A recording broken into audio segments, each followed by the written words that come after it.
A very good morning and welcome to the Talk of the Town. Faraz Chakotali spoke with Dhananath Fernando, who is the CEO of the Advocata Institute, about Sri Lanka's need to wipe out corruption. Let's have a listen on what he had to say. How are we doing? Has Sri Lanka confirmed and come to an arrangement with all our international sovereign bondholders? Not at the moment for us, so we are all expecting to come for some level of agreement with the international creditors. As we all know, there are multiple categories of international creditors, mainly the multilateral donors, bilateral creditors, and the private creditors or the private bondholders. So at the moment we have completed the domestic debt restructuring.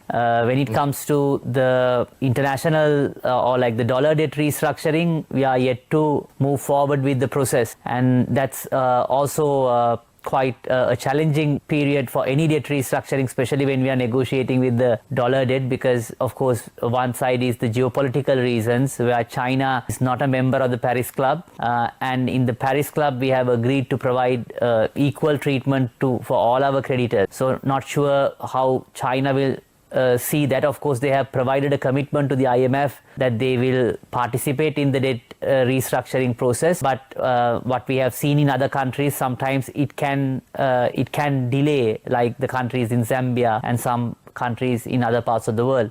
So hopefully, we'll hopefully be able to see some progress by end of this year is my expectation. And how does this augur for Sri Lanka's economy when the IMF have given us a couple of tranches? Yes, but how are we doing? How much of their requirements have we met in percentage terms, at least? We have to wait for the IMF press conference for us and basically for their board approval to really understand how we have done it so far, and also if there are revisions in the initial agreements or the deadlines, the benchmarks, we have to wait.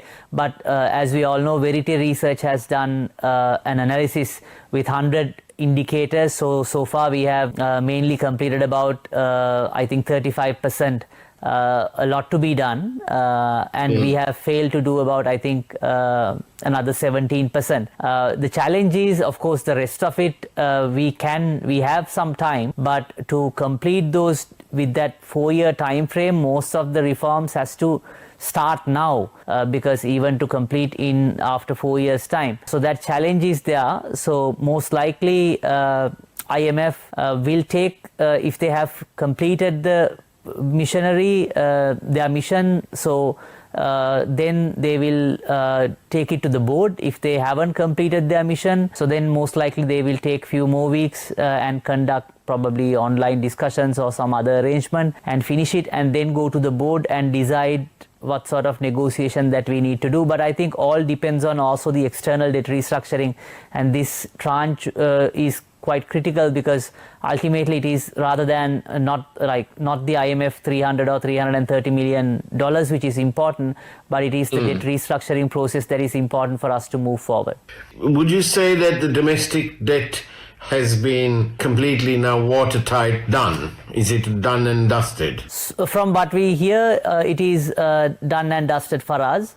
Unless we go for another debt restructuring in another cycle, I think it is pretty much done, and now we can move forward for the dollar debt restructuring or the international creditor restructuring or debt restructuring. There is some concern, or coming out of Washington, so on, that the Sri Lankan government must make sure that along with this IMF help, that the Sri Lankan government must ensure that their policies do not cause even greater hardship to the people in terms of their economic and social rights. What do you have to say about that aspect? That is true for us. Anyway, the Sri Lankan people have gone through a very difficult time. So for them, it is basically, there are two sides. One is the prices, the other side is the availability.